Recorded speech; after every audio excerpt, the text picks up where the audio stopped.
Good afternoon, friends, and this is Deepak Singh on behalf of AQ Bias, and I'll be discussing the topic of AISHE, that is All India Survey of Higher Education. ये higher education के लिए सर्वे है. बाकी जो surveys होते हैं जैसे असर होता है वो स्कूल एजुकेशन के लिए मेनली होता है. ये AISHE जो सर्वे है ये department of higher education under ministry of education release करती है. बट जो बाकी जो असर सर्वे है वो तो प्रथम करके एक NGO है. एक और सर्वे अभी रिलीज करा, I think that was release by NITI Aayog, सो जिसमें पंजाब ने टॉप करा था इन terms of improvement in education. वो पहला बार आई थिंक ये रिपोर्ट रिलीज करी गई है, उसको मैं अपने सब्सिक्वेंट टॉपिक में कवर करूंगा. सो इससे जो भी आपकी रिसेंट रिपोर्ट्स आई हैं, अभी प्रीवियस लेक्चर में मैंने करा था कवर आपका सस्टेनेबल डेवलपमेंट इंडेक्स, तो वो करा था. तो सिमिलरली अब हम करेंगे AISHE. Okay friends, so let's start with the, ये इंडियन एक्सप्रेस में कवर आया था. तो gender divide closes further as many women men for BCom. तो ओवरऑल देखा गया कि फीमेल एनरोलमेंट काफ़ी इंप्रूव हो रही है. तो we will follow step by step approach. तो उसमें हम ग्रेजुअली पहले डिस्कस करेंगे कि what is the background, what is the methodology, and then we will start with the number of colleges. फिर उसके बाद एनरोलमेंट, कहाँ से एनरोलमेंट हुई थी. If I ask about that, which African country sends the largest number of students among the African countries. अगर मैं आपसे पूछूं तो probably you will answer South Africa और Nigeria, but I think the correct answer is Sudan. अगर मैं neighbouring countries में देखूं तो आपका नेपाल है. तो ये सारे जो आंसर्स हैं ये सारे आपको इस रिपोर्ट में पता चल जाएंगे आपको. Okay friends, so let's start with the topic, and this is All India Survey on Higher Education 2019-20, but this was released recently. Okay, तो ये अभी जून के महीने में ही रिलीज करा गया था, but that is for the year 2019 and 20, क्योंकि पिछले साल कोरोना वायरस था तो ये सर्वे नहीं रिलीज कर पाए थे ढंग से. तो ये यूनियन मिनिस्टर, एजुकेशन मिनिस्टर ने रिलीज करा था, और ये it's 10th in the series. ये पहली बार 2010 और 2011 में रिलीज करा गया था, और ये department of higher education release करता है. So it's a government survey, so which is like very authentic. तो इसमें कॉलेज यूनिवर्सिटीज़ कितनी हैं, एनरोलमेंट, उसके बारे में इंफॉर्मेशन प्रोवाइड करता है.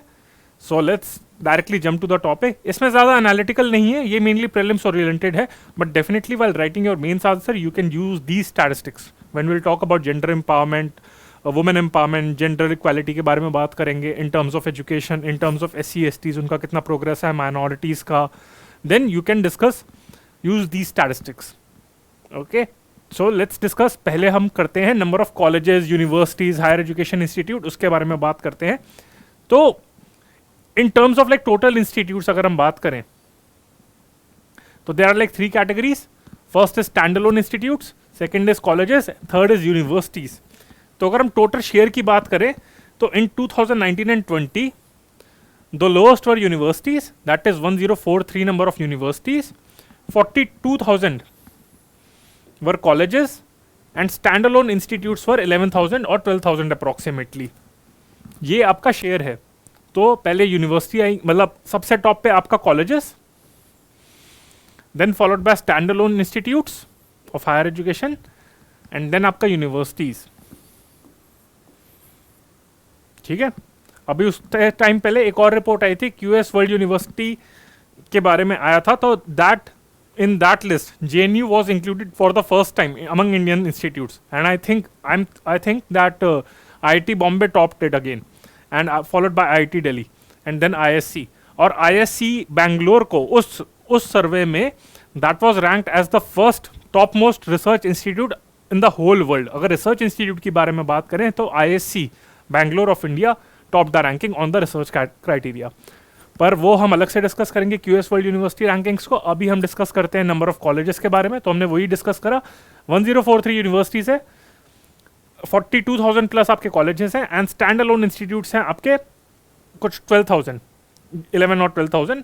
तो शेयर आपका यूनिवर्सिटीज का है टोटल इंस्टीट्यूट्स में 2%. अगर पाई चार्ट बनाएं आपका तो आपका 2%, ये आपका कुछ, ये आपका हो गया स्टैंड अलोन इंस्टीट्यूट, 2% कुछ आपका हो गया आपका यूनिवर्सिटीज, एंड रेस्ट जो आपका है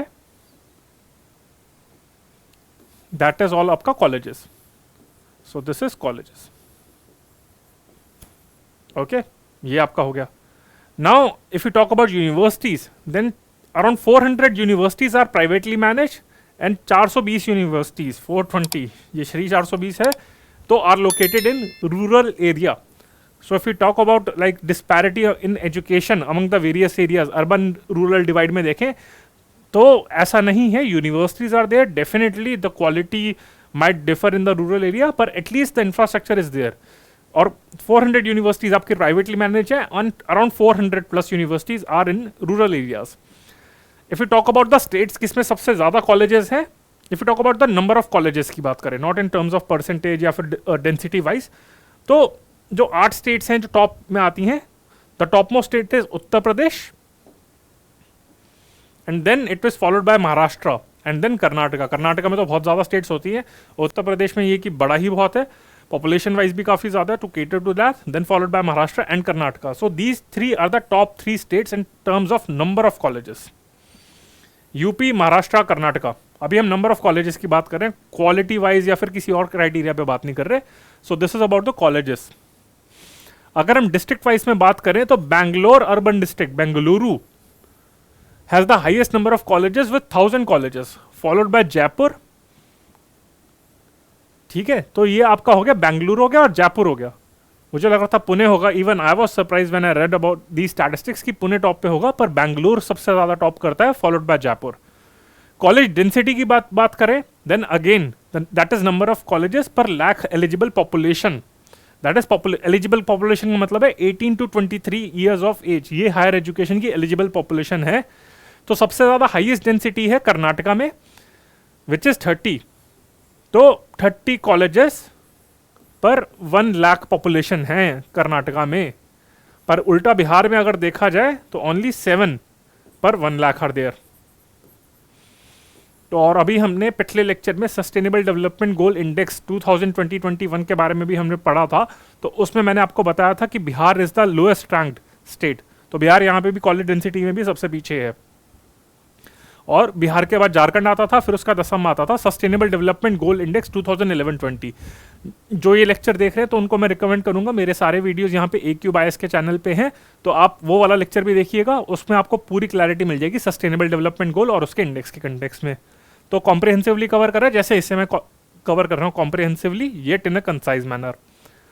तो कॉलेज डेंसिटी हो गई. इसी हाई कॉलेज डेंसिटी की वजह से ही as you can see that in the top 3 states Uttar Pradesh, Maharashtra and Karnataka was there, क्योंकि कॉलेज डेंसिटी बहुत ज़्यादा है. ऑल्दो साइज में थोड़ा कर्नाटका उनसे कम है, पर लाइक एज कम्पेयर टू आपका राजस्थान, मध्य प्रदेश हो गया, पर कॉलेज डेंसिटी बहुत ज़्यादा है. इसी वजह से Karnataka is rank 3 in number of colleges and highest in number of college density. 60% of the colleges are located in rural areas. तो 40% आपके अर्बन एरियाज में, 60% आपके रूरल एरियाज में है, आपके विलेजेस में है, गाँव में है. And 10% of the colleges are exclusively for female. तो ये बहुत बड़ी बात है कि भाई सिर्फ 10% कॉलेजेस ऐसे हैं जो सिर्फ वुमेन्स के लिए ही हैं, फीमेल्स के लिए हैं. तो कुछ होती हैं जिनको लगता है कि they don't want to the coed college because of harassment and they are not comfortable with the other gender. So as to ensure that the female enrolment increases into colleges, so that's why some exclusive colleges are there. And 79% colleges are privately managed and 65% are unaided and 13% are private aided. ये ज़्यादा important नहीं है, but इसमें ये ज़्यादा important है कि 10% of the colleges are exclusively for females. College density के बारे में पढ़ लिया, इन टर्म्स ऑफ डिस्ट्रिक्ट कौन सी किसमें सबसे ज़्यादा कॉलेजेस है, and in terms of numbers अगर कॉलेजेस की बात करें तो स्टेट में कौन सा टॉप करता है वो भी हमने डिस्कस कर लिया था. ये हमारे कॉलेजेस के बारे में हो गया, ठीक है. और ये हमारा शेयर बेसिस पे भी हो गया. ये अगर आप चाहते हैं कि मैं पाई चार्ट थोड़ा ढंग से और सुंदर बना दूं तो ये आपके लिए दोबारा बना देता हूं.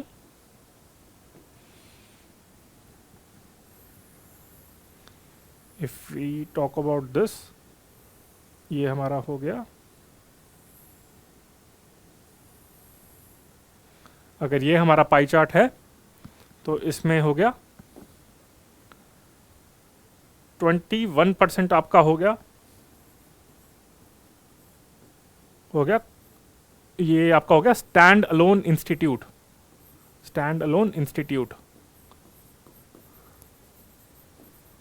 ओके. फिर आपका अगर हम देखें यूनिवर्सिटीज के बारे में तो 2% हो गई आपकी universities. And the major chunk is आपका 73% अगर हम देखें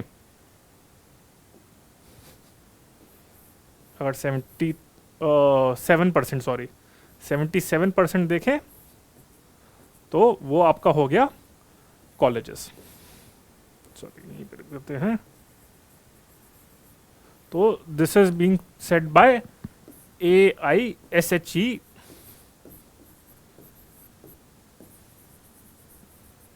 क्योंकि विजुअल रिप्रेजेंटेशन बहुत इंपॉर्टेंट होती है। अगर इसका आपको फिगर को याद कर लेंगे तो आपको ज़्यादा आसानी से याद रहेगा। ठीक है, चलिए अब आगे बढ़ते हैं। और ये हमने डिस्कस करा था वही कॉलेजेस में कि ओवरऑल कॉलेजेस और उसमें कितने बढ़ रहे हैं, कितने कम हो रहे हैं। अब हम आते हैं एनरोलमेंट पे। अब तक हमने डिस्कस करा था इंफ्रास्ट्रक्चर पॉइंट ऑफ व्यू से कि अभी कॉलेजेस कितने हैं, यूनिवर्सिटीज़ कितनी हैं, स्टैंड अलोन इंस्टीट्यूट्स कितने हैं, वो डिस्कस करा था। Now let's discuss the topic of enrolment. तो अगर हम एनरोलमेंट के बारे में बात करें, then the enrolment in 2019 and 20 in higher education stands at 3.85 crore or 38.5 million. It's same. तो it has increased from the previous survey of 2018-19. तो उसमें 3.7 करोड़ एनरोलमेंट थी एंड अभी 3.85 है। तो 3% की इंक्रीमेंट हुआ आपका इन टर्म्स ऑफ एनरोलमेंट। अगर इसकी बात करें तो इसमें से जो अगर इसका शेयर है 3.85 करोड़ का अगर शेयर हम देखें तो 49% आर फीमेल। तो यानी कि अराउंड 19 मिलियन आर देयर, इसमें से यानी कि 1.9 crore are there who are female and then 1.95 crore are boys. तो ये आपका ये आपका शेयर है। तो females enrolment is almost equivalent to male enrolment. तो और पिछले अगर 5 साल में देखें, ये गवर्नमेंट ने इसलिए शेयर करा था so as to show the achievement of NDA government.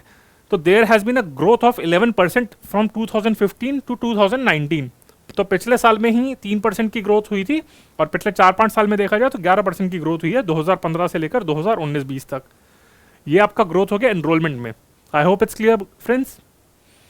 तो 38.5 मिलियन या फिर 3 अगर if you are comfortable in crore तो 3.85 करोड़ स्टूडेंट्स हैं out of the population of around 140 crore आपके हायर एजुकेशन में एनरोल्ड हैं।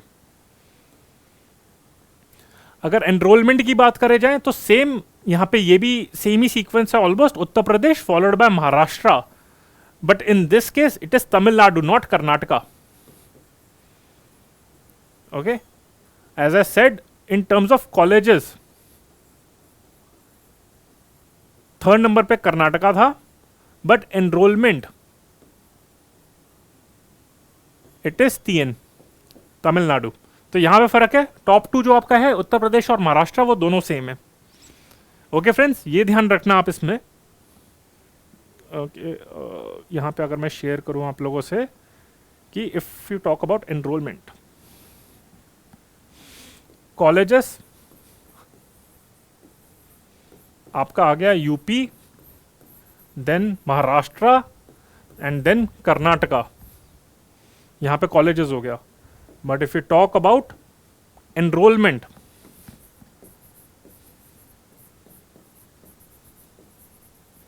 तो ये आपका हो गया यूपी, महाराष्ट्र, बट यहां पे आ गया आपका TN। सो यहां पे फर्क है आपका एनरोलमेंट और कॉलेजेस में। ओके, कॉलेजेस में कर्नाटका 3rd नंबर पे है, एनरोलमेंट में तमिलनाडु 3rd नंबर पे है, बाकी दोनों में यूपी और महाराष्ट्र सेम है। तो ये सब सेम है, यहां पे फर्क आ रहा है। ठीक है, तो अगर हम एनरोलमेंट देखें, जैसे मैंने बताया था पहले 3.24 करोड़ थी 2014-15 में और अब जाके 3.85 करोड़ हो गई। तो 11-12% की ग्रोथ हो गई पिछले 5 साल में। अभी तो हमने टोटल एनरोलमेंट की बात करी थी, अब हम बात करते हैं ग्रॉस एनरोलमेंट। अभी एक होता है ना नंबर की बात करी थी, कितने नंबर हैं, पर अब ग्रॉस एनरोलमेंट मतलब कि out of the eligible population, जो आपकी एलिजिबल पॉपुलेशन है यानी कि 8 to 23 ईयर्स। इस पे भी एक क्वेश्चन पूछ सकते हैं कि what is the eligible population for higher education, 8 to 21, 8 to 23, 8 to 25। Mainly इस कंटेक्स में कि बीटेक और MBBS जो होती है वो 4 या 5 साल की होती है। तो उसके कंटेक्स में कहा गया कि ये मैक्सिमम मान के चलते कि इतने साल में तो कोई बच्चा ग्रेजुएशन अपनी कर ही लेगा, अगर 18-19 साल में भी वो अपना स्कूलिंग कंप्लीट करता है। तो GER ऑफ इंडिया इज 27.1। तो यानी कि 100 में से 27, अगर 100 लोग हैं 18 to 23 age of age group में, तो 27 लोग हायर एजुकेशन में एनरोल होते हैं। ओके ये हो गया. Earlier it was in 2019 it is this 27.1, and earlier it was in the previous year it was 26, and before that in 2014 it was 24. So as you can see, apart from the number of enrollment, even the gross enrollment has increased. And if we talk about distribution among male and female, so this is surprising. Total enrollment में तो female की आपकी मतलब 49% female enrol थी and 51% almost आपका male था. But if you talk about the GER, gross enrolment ratio, then females are का GER is more than आपका मेल्स का GER. तो for GER, gross enrolment ratio for male is 26.9, but for females it is 27.3. So this is very important कि total enrolment में तो लड़के ज़्यादा enrolled हैं, वो भी स्लाइटली ऑलमोस्ट इक्वल ही है. But if you talk about the percentage, that percentage of girls who are enrolling as compare to boys, तो उसमें फीमेल्स में ज़्यादा है. For schedule caste it is 23.4, तो यानी कि एवरेज से थोड़ा सा कम है. For schedule tribe it is 18, तो यानी कि अगर हम एवरेज GER से देखें तो schedule caste are slightly better than schedule tribes. Schedule tribes में तो बहुत ही कम है, 18 है. शेड्यूल कास्ट में 23 है. एंड वो इस वजह से क्योंकि कुछ ट्राइबल एरियाज़ में वहाँ पे हायर एजुकेशन इंस्टीट्यूट्स तो छोड़िए, वहाँ पे नॉर्मल स्कूल्स वगैरह भी नहीं है. So they are living in isolated areas, तो इस वजह से कम है वहाँ पे. But still things are improving slightly. So as we can see, this is the enrollment ratio GER, 27% as of now. 26 से इम्प्रूव हुआ था, और 2014-15 में जब NDA गवर्नमेंट आई थी वो इसलिए शो करा गया है so as to show the comparison कि मोदी सरकार ने बहुत काम करा है. तो यहाँ पे आप ये शो भी कर सकते हैं supporting statistics that yes they have worked. अब ये आ गया हमारा, पहले हमने डिस्कस कर लिया था total number of colleges, higher education institutes, फिर हमने डिस्कस करा था उसके रिलेटेड स्टैटिस्टिक्स की डेंसिटी कितनी है, फिर हमने बात करी टोटल एनरोलमेंट, फिर उसके बाद हमने बात करी ग्रॉस एनरोलमेंट की. अब हम बात करते हैं कोर्स वाइज एनरोलमेंट की. ठीक है, कि पर्टिकुलर कोर्स में एनरोलमेंट तो हमने डिस्कस कर लिया कितनी है हमारी, पर अब ये बात करते हैं कि कितने मतलब उसका डिस्ट्रीब्यूशन क्या है, कौन से कोर्स में किसने क्या एनरोल करा है. तो अंडर ग्रेजुएट में 3.38 करोड़, आपका जो 4 करोड़ प्लस था आपकी फिगर थी, उसमें से 3.38 करोड़ तो आपका अंडर ग्रेजुएट है. And out of this 80% of these 3.38 crore students were enrolled in 6 major disciplines. और उसमें से कौन सा आपका इंजीनियरिंग तो है ही, मेडिकल साइंस भी है, IT कंप्यूटर अलग से है, ह्यूमैनिटीज हो गया, साइंस हो गया, कॉमर्स हो गया. तो humanities, science, commerce, engineering, medical science and IT computer वो अलग से उन्होंने करा है. Maximum are enrolled in BA programme, तो सारे इसमें BA पास है, followed by BSc and BCom. तो ये ध्यान रखना कि BA में सबसे ज़्यादा एनरोल्ड है, कि ये नहीं लगे कि इंजीनियरिंग में हर कोई इंजीनियरिंग करता है, वो ऐसा गलत है, ये मिथ बस्ट करता है. सो BA प्रोग्राम में है. And at undergraduate level the highest numbers are enrolled in art, humanity, social sciences. तो BA में सब कुछ आ जाता है, फॉलोड बाय सोशल साइंस.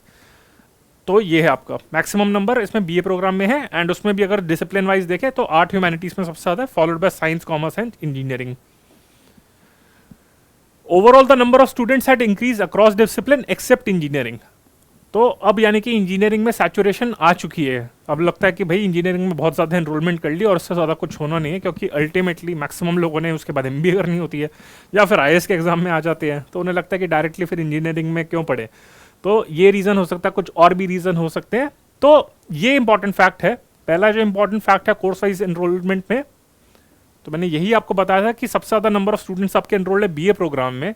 और अगर enrolment in terms of number देखें, ग्रोथ के में देखें, तो सारे डिसिप्लिन में एनरोलमेंट बढ़ी है except engineering at the undergraduate level.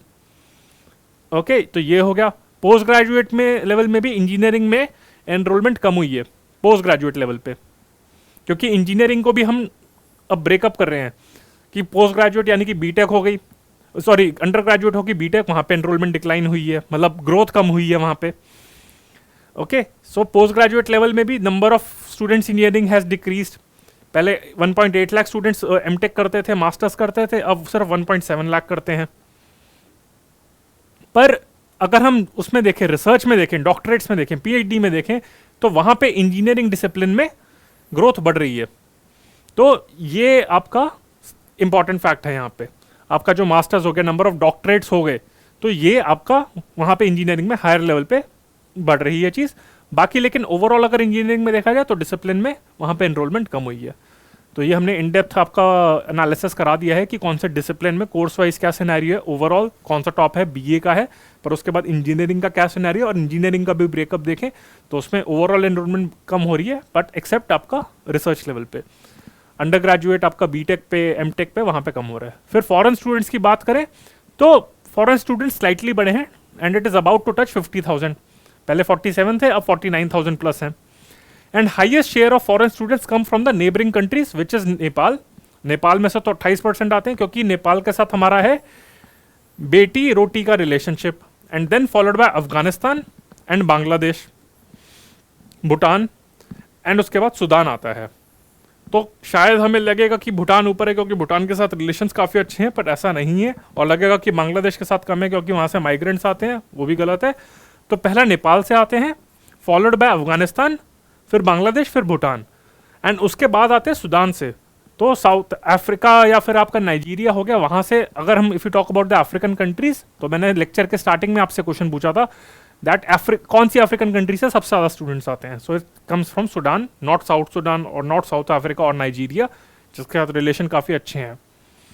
तो ये आपका हो गया स्टेटस हो गया। नाइजीरिया इस तरह से भी लोग बोल सकते हैं क्योंकि नॉर्मली भी, again I don't want to sound any critical, but होता है ना कि क्रिमिनल रिलेटेड एक्टिविटीज़ में अगर दिल्ली में देखा जाए तो among all the African countries Nigerians का नाम लिया जाता है। We don't talk about Sudanese या फिर साउथ अफ्रीकन हो गए या फिर केनियंस हो गए। तो सूडान, लेकिन क्योंकि, और इसका ये भी रीज़न है कि these are like slightly developed countries, तो उनको बाहर जाने की ज़रूरत नहीं पड़ती। Sudan is like very bad, like उसकी कंडीशन काफ़ी पुअर है, तो इस वजह से वो लोग इंडिया आ जाते हैं टू गेट हायर एजुकेशन। मतलब उनका MIT हमारा इंडिया ही है, उनका स्टैनफोर्ड है कि चल अब स्टैनफोर्ड के पैसे तो दे नहीं सकते तो इंडियन यूनिवर्सिटीज़ में पढ़ लेते हैं, तो इस वजह से वो इंडिया आ जाते हैं पढ़ने, for getting quality education at cheap price. तो अगर हम टीचर्स की बात करें, so total number of teachers stand at this figure and 57% of the teachers are male and 42% are female. And if you talk about the pupil teacher ratio in colleges, it is 28. एक और मैं आपको distance enrolment के बारे में मैं आपको बताना भूल गया, ये काफ़ी इंपॉर्टेंट है। ये स्टैट्स आपका रह गया था एनरोलमेंट के बारे, सॉरी ग्रॉस एनरोलमेंट के बारे में। If you talk about the distance enrollment, again I am talking about the GER. If you talk about the distance enrollment, that constitutes 11% of the total enrollment in higher education, of which 44% are female. ये इसलिए important statistics है क्योंकि अब आजकल के time में in the background of corona virus, online education, online classes जैसे हो रही है, काफ़ी बढ़ रही है। जैसे ये मेरा लेक्चर है, अब रिकॉर्ड हो रहा है आप लोगों के लिए, तो ये भी एक ऑनलाइन एजुकेशन में आता है। तो इसी तरीके से डिस्टेंस लर्निंग काफ़ी बढ़ रही है आपकी।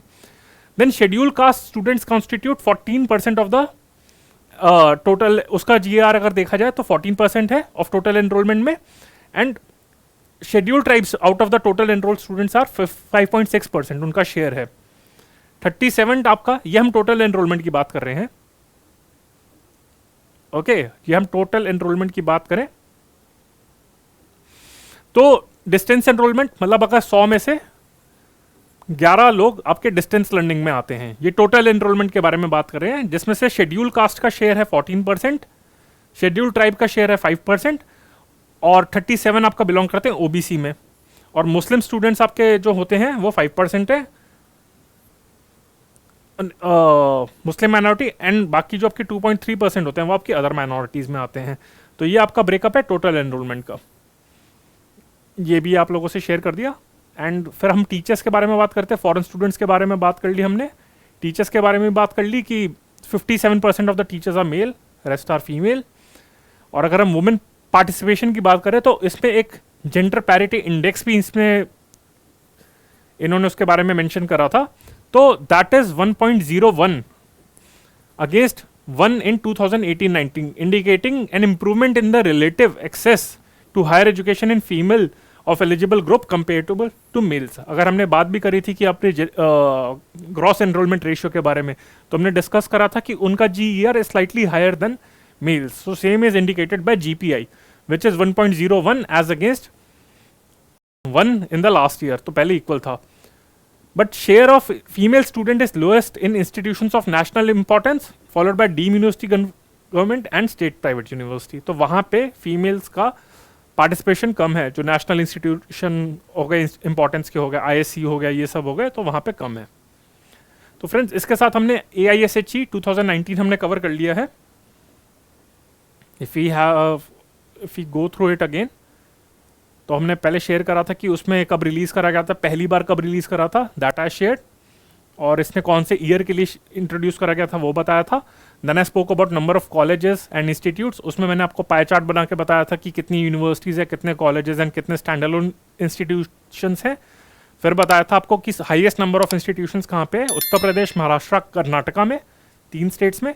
बैंगलोर इन टर्म्स ऑफ डिस्ट्रिक्ट सबसे ज़्यादा है, कॉलेज डेंसिटी कर्नाटका में ज़्यादा है, लोएस्ट बिहार में है, and 10% of colleges are for females. ये आपका हो गया। Then I spoke about the total enrolment, उसके बारे में यही बताया था कि एनरोलमेंट में boys are slightly more than females. फिर टोटल एनरोलमेंट आपका ये बताया था कि कितनी ग्रेजुअली बढ़ रही है, उसमें ग्रोथ में बताया था कि 3.85 करोड़ है, पहले 3.7 थी। And if you talk about enrolment again, अगर तो Uttar Pradesh followed by Maharashtra, but in this case the third spot is taken by Tamil Nadu instead of Karnataka.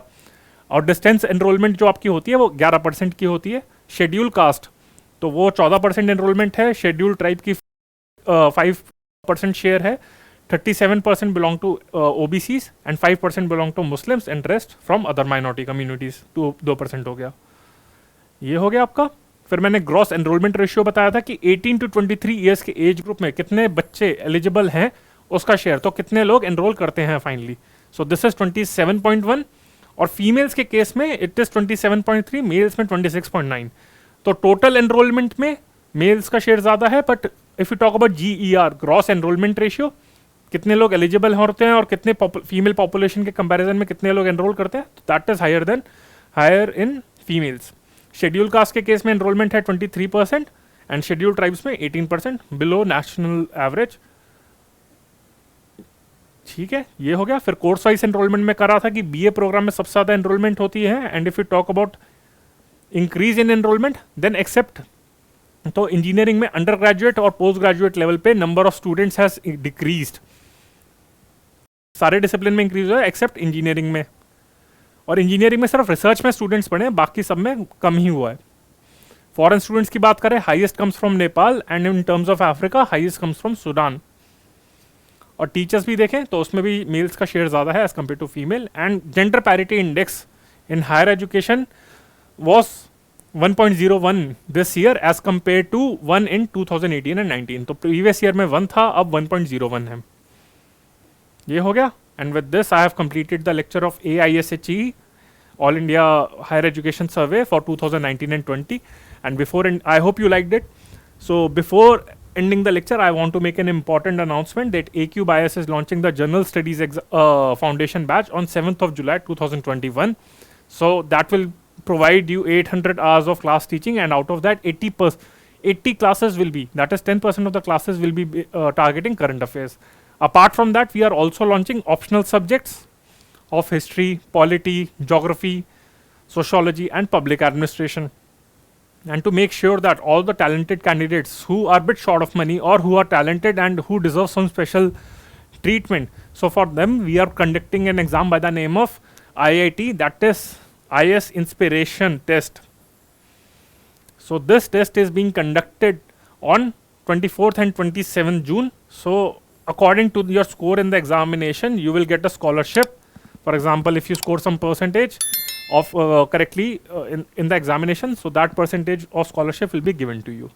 So kindly enroll into this for getting heavy discounts and getting premier coaching from AQBIS. Again, the fees will be reduced, but not the style of teaching and the quality of teaching. On that we won't compromise. So this is Deepak Singh from AQBIS. I hope you like this lecture. If you like this lecture, then please press the like button, share it and subscribe to our channel. Spread the word about this, and if you have any feedback, then type on the comment box, or you can contact me and my team members directly at AQBIS. Okay friends, bye, take care.